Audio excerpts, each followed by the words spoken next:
Hello दोस्तों, welcome to our YouTube channel technical with Anu. मैं मयंक विश्वंदु। आज जो टॉपिक है वो है टाटा स्टील जेट 2023 के रिगार्डिंग। तो मैं आपको बता दूं पहले कि जो आज हम लोग डिस्कस करने वाले हैं वो सॉइल मैकेनिक्स सब्जेक्ट है, जो कि सिविल इंजीनियरिंग का बैकबोन है। और अगर देखा जाए तो ये सिर्फ टाटा स्टील में नहीं बल्कि हर एग्ज़ाम में, चाहे आप आरआरबी का एग्ज़ाम दे रहे हो, गेट के एग्ज़ाम हो गए या फिर कोई भी स्टेट पीसीएस का एग्ज़ाम हो गया, ये हर जगह सॉइल मैकेनिक्स का बहुत ज़्यादा वेटेज है। तो अगर हम टाटा स्टील का बात करें तो इससे हर साल 6 से 10 मार्क्स का क्वेश्चंस आते ही रहते हैं। तो मैं आज चैप्टर फर्स्ट लेकर आया हूँ और आपका ज़्यादा वक्त ना लेते हुए मैं आज क्वेश्चन डिस्कस करूँगा। तो पहला क्वेश्चन ऐसे है कि in oven drying method the soil sample is kept for about dash hours in the oven. तो क्वेश्चन ऐसा है कि in oven drying method, basically आप लोग को बहुत को नहीं पता होगा कि ओवन ड्राइंग मेथड क्या होता है। तो मैं बता दूं कि एक इंस्ट्रूमेंट होता है जो कि ओवन में हम कोई सैंपल को जब हम रखते हैं, कोई भी हम मॉइस्ट सैंपल को रखते हैं और हीट करते हैं, तो वो हीट करने के बाद मॉइस्ट सैंपल को ड्राई फॉर्म में कन्वर्ट कर देता है। तो तो इसमें कहा गया है कि in oven drying method the soil sample is kept. यहाँ पे सॉइल सैंपल की बात की गई है। तो सॉइल जो होता है वो हमेशा मॉइस्ट फॉर्म में ही होता है बेसिकली। तो जब हम ओवन में रखते हैं तो मॉइस्ट सैंपल को जब हम ओवन में डालते हैं, उसको हम जब टेम्परेचर देते हैं तो वो उसको ड्राई फॉर्म में कन्वर्ट कर देता है। तो यही होता है ओवन ड्राइंग मेथड का कहने का मतलब। तो इसमें कह रहा है सॉइल सैंपल के बारे में। तो सॉइल सैंपल को जब हम ओवन में डालते हैं तो ये 24 आवर्स में जो होता है वो ओवन में रखने के बाद सैंपल को ड्राई कर देता है। तो ऑप्शन में दिया हुआ है 1 आवर, 2 आवर, 24 आवर्स, 48 आवर्स। तो option C 24 hours is the right answer. अब मैं आता हूँ सेकेंड क्वेश्चन में। सेकेंड क्वेश्चन ऐसे है कि the water content of a soil sample can not be determined by method. तो इसमें कहा गया है, आप देख सकते हो कैन नॉट बी। तो इस क्वेश्चन में दिया हुआ है कि इस क्वेश्चन में the water content of a soil sample can not be determined by which method. तो water content of a soil निकालने के लिए हम लोग कौन सा मेथड यूज़ नहीं करते हैं। कैन नॉट बी, ध्यान दीजिएगा, कैन नॉट बी लिखा हुआ है, कैन भी नहीं लिखा हुआ है। तो यहाँ पे जब हम ऑप्शन आते हैं तो एक मेथड है ओवन ड्राइंग मेथड, एक है अल्कोहल मेथड, एक है कैल्शियम कार्बाइड मेथड, एक है पिपेट मेथड। तो मैं इसको डिस्कस करता हूँ। पहला है ओवन ड्राइंग मेथड। मैंने आपको बताया था कि ओवन ड्राइंग मेथड जो होता है वो मॉइस्ट सॉइल को ड्राई सॉइल में कन्वर्ट कर देता है।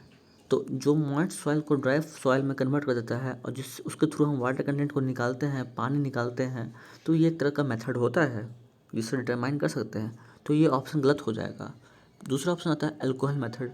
तो बेसिकली अल्कोहल मेथड से भी हम लोग वाटर कंटेंट निकालते हैं। इसमें हम लोग मिथाइलेट स्पिरिट यूज़ करते हैं, क्योंकि अगर हम देखा जाए इसके बारे में, अगर बताया जाए तो सॉइल हमेशा मॉइस्ट फॉर्म में ही होता है। जब हम लोग मिथाइलेट डालते हैं, और आप जानते हैं कि मिथाइलेट हमेशा एक वोलेटाइल होता है, एक उड़नशील होता है। तो जब हम पानी में डालते हैं तो और उस सैंपल को फिर जब हम बर्न करते हैं, उसको हीट करते हैं, तो पानी तो वेपराइज होता ही है, पानी तो इवापोरेट होता ही है, उसके साथ साथ मिथाइलेट स्पिरिट भी जाता है। इसके थ्रू भी हम लोग वाटर कंटेंट निकालते हैं। ठीक है, तो ये भी एक मेथड है वाटर कंटेंट निकालने का। अब सी ऑप्शन है कैल्शियम कार्बाइड मेथड। तो बेसिकली कैल्शियम कार्बाइड का फार्मूला जो होता है वो CaC2 होता है। ठीक है, तो CaC2। तो कैल्शियम कार्बाइड को हम जब मॉइस्ट सॉइल में डालते हैं, अप्रोक्स 10 ग्राम हम लोग डालते हैं, तो ये जो मॉइस्ट सॉइल में पानी भी होता है, क्योंकि मॉइस्ट है तो पानी तो होगा ही सॉइल में। तो जब हम कैल्शियम कार्बाइड डालते हैं तो वो H2O के साथ, मतलब पानी के साथ रिएक्ट करके एसिटिलीन गैस फॉर्म करता है और साथ साथ में कैल्शियम हाइड्रोक्साइड भी फॉर्म करता है। तो ये जो कैल्शियम कार्बाइड मेथड जो होता है ये एक क्लोज्ड कंटेनर में, क्लोज्ड बॉक्स में ही हम लोग इस टेस्ट को करते हैं। तो जब हम कैल्शियम कार्बाइड देते हैं तो ये एसिटिलीन गैस बनता है। तो ये जो गैस बना रहा है ना, ये क्लोज कंटेनर को ऊपर की तरफ ये लिफ्ट करेगा, मतलब कि गैस जो होता है वो ऊपर जाता है, वो उड़ने लगता है। तो ये क्लोज्ड कंटेनर को जो होता है वो हमेशा धक्का देता है। इसके थ्रू हम लोग प्रेशर नापते हैं कि कितना धक्का दिया कितना, तो प्रेशर के थ्रू हम लोग वाटर कंटेंट निकालते हैं उसको कैलिब्रेट करके। तो सी कैल्शियम कार्बाइड मेथड भी यूज़ होता है। डी में आते हैं pipette method. Pipette method basically ये वाटर कंटेंट निकालने का कोई काम नहीं आता है। इससे हम लोग डेंसिटी निकालने का काम करते हैं, वो भी सॉइल सस्पेंशन में। सॉइल सस्पेंशन कहने का मतलब कि जो सॉइल जो होता है वो सस्पेंशन फॉर्म में रहता है, मतलब वो कहीं झूलते रहता है। तो कहने का मतलब ये हुआ, ठीक है। तो इसका जो आंसर होगा वो होगा डी पिपेट मेथड। अब मैं आगे बढ़ रहा हूँ। अब ये क्वेश्चन है, an organic soil sample is kept in oven for its water content determination, the temperature preferred is. इसमें कहा गया the organic soil sample is kept in oven. Organic soil sample को जब हम ओवन में डालते हैं फॉर इट्स वाटर कंटेंट निकालने के लिए, तो टेम्परेचर हम लोग कितना प्रीफरेबल यूज़ करते हैं। याद रखना यहाँ पे टेम्परेचर प्रीफरेबल पूछा गया है, ठीक है। तो ऑप्शन में है 60 degree Celsius, 80 degree Celsius, 105 degree Celsius, 110 degree Celsius. तो अगर ऑर्गेनिक सॉइल की बात किया जाए तो वाटर कंटेंट निकालने के लिए टेम्परेचर हमेशा हमेशा 60 डिग्री सेल्सियस ही यूज़ करते हैं। किसके लिए? ऑर्गेनिक सॉइल के लिए। आप लोग को बता दूं कि ऑर्गेनिक सॉइल बेसिकली एक सॉइल होता है, जैसे खाद्य सॉइल जिसको बोलते हैं हिंदी में। उसमें मोंट मोनोनोलाइट जो होता है वो बहुत ज़्यादा हैवी अमाउंट में रहता है, जैसे ब्लैक कॉटन सॉइल हो गया, बेंटोनाइट सॉइल हो गया। तो इसमें मोंट मोनोनोलाइट बहुत काफ़ी अमाउंट में रहता है, तो उसी को बोलते हैं ऑर्गेनिक सॉइल, ठीक है। तो तो ऑर्गेनिक सॉइल के लिए जो हम लोग टेम्परेचर प्रेफरेबल यूज़ करते हैं वो 60 डिग्री सेल्सियस यूज़ करते हैं। अगर क्वेश्चन में पूछ दिया कि इनऑर्गेनिक सॉइल के लिए, इनऑर्गेनिक सॉइल कहने का मतलब कि क्ले, सैंड, सिल्ट, ग्रेवल। तो इनऑर्गेनिक सॉइल के लिए जो टेम्परेचर यूज़ करते हैं वो 105 से 110 डिग्री सेल्सियस के बीच में होता है। अगर कोई क्वेश्चन में पूछ दिया जिप्सम, तो जिप्सम का फार्मूला होता है CaSO4.2H2O। तो इसमें जो हम लोग टेम्परेचर प्रेफरेबल यूज़ करते हैं वो टेम्परेचर 80 डिग्री सेल्सियस या उससे ज़्यादा होता है, ठीक है। तो मैंने बता दिया कि ऑर्गेनिक सॉइल के लिए टेम्परेचर होता है वो 60 डिग्री सेल्सियस होता है। तो option A is the right answer. अब मैं आता हूँ नेक्स्ट क्वेश्चन में। तो नेक्स्ट क्वेश्चन ऐसा है कि blanks method is specially suited to a circumstances where water content is to be quickly determined for the purpose of proper field control। Questions को एक बार फिर से रीड करें, अगर आपको नहीं समझ में आ रहा तो क्वेश्चन को रीड करना चाहिए। तो मेथड इज स्पेशली सूटेड, ऐसा कौन सा मेथड है स्पेशली जो सूट करता है उस सर्कमस्टेंसेस में जब वाटर कंटेंट जल्दी निकल जाए और वो भी प्रॉपर फील्ड कंट्रोल पर्पस के अकॉर्डिंग। तो यहाँ पे दो चीज़ पूछा गया है, एक क्विकली निकालना है वाटर कंटेंट, और प्रॉपर फील्ड कंट्रोल में होना चाहिए, मतलब फील्ड में होना चाहिए। तो अगर हम बताएं तो वाटर कंटेंट निकालने का दो मेथड है, एक तो वो लैब में निकलता है और एक तो वो फील्ड में निकलता है, ठीक है। तो ऑप्शन पे आता है ओवन ड्राइंग मेथड। तो ओवन ड्राइंग मेथड मैंने आपको बताया है कि ये मेथड होता है वाटर कंटेंट निकालने का, और ये लैब में यूज़ करते हैं इसे, ये मोस्ट एक्यूरेट मेथड होता है, ठीक है। दूसरा ऑप्शन है सैंड बाथ मेथड।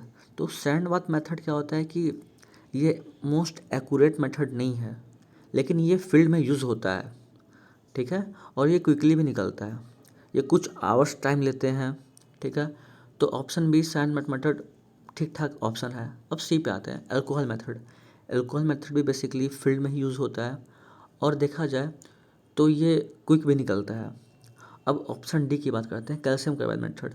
तो बहुत सारे बुक्स में लिखे हुए हैं, इनफैक्ट जो पढ़ाते हैं भी तो वो भी लिखते हैं कि कैल्शियम कार्बाइड मेथड जो होता है वो फील्ड में तो यूज़ होता ही है, वो भी प्रॉपर तरीक़ा से, और क्विकेस्ट मेथड भी है। इसको 5 से 7 मिनट टाइम लगता है निकालने में, इस मेथड को निकालने में, इस एक्सपेरिमेंट को करने में। और अगर कोई भी भाई NHAI में होगा या फिर कोई भी रोडवे में काम कर रहा होगा या फिर कोई भी फील्ड में काम कर रहा होगा, तो वो कैल्शियम कार्बाइड मेथड ही यूज़ करता है बेसिकली। इसको 5 से 7 मिनट लगते हैं इस मेथड को प्रॉपर करने में, ठीक है। तो option D is the right answer. अब मैं नेक्स्ट क्वेश्चन में आता हूँ। नेक्स्ट क्वेश्चन ऐसे हैं कि in pycnometer method of water content determination, it is necessary to accurately know the specific gravity G of soil whose water content is to be determined. True false, ये questions basically statement है, क्योंकि ये true false में पूछा गया है तो ये स्टेटमेंट है। तो इन पिक्नोमीटर मेथड और वाटर कंटेंट डिटर्मिनेशन मैंने आपको बताया था, शायद सेकेंड क्वेश्चन में ही बताया था कि वाटर कंटेंट निकालने के लिए टोटल 7 मेथड होते हैं। 3 मेथड मैंने डिस्कस किया था, एक था मेथड ओवन ड्राइंग मेथड, दूसरा अल्कोहल, तीसरा कैल्शियम कार्बाइड मेथड। ठीक है, तो मैंने ये सब डिस्कस किया था आपके सामने। तो क्वेश्चंस ये हैं कि इन पिक्नोमीटर मेथड, ये भी एक मेथड होता है जिससे हम लोग वाटर कंटेंट निकालते हैं। तो it is necessary to accurately know the specific gravity G of soil. तो कह रहा है कि इट इज़ नेसेसरी, क्या ये ज़रूरी है कि एक्यूरेट स्पेसिफिक ग्रेविटी दिया हुआ रहे तभी वाटर कंटेंट निकलेगा? ये स्टेटमेंट है, तो क्या ये ज़रूरी है कि स्पेसिफिक ग्रेविटी जी सॉइल का दिया हुआ रहे तभी वाटर कंटेंट निकाल सकते हैं? तो ये स्टेटमेंट ट्रूली ट्रूली ट्रूली सही है देखा जाए, क्योंकि अगर जी मालूम होगा तभी वाटर कंटेंट निकाल सकते हैं। ये पिग्नोमीटर का कंडीशन है। ठीक है, तो ये स्टेटमेंट ट्रू है।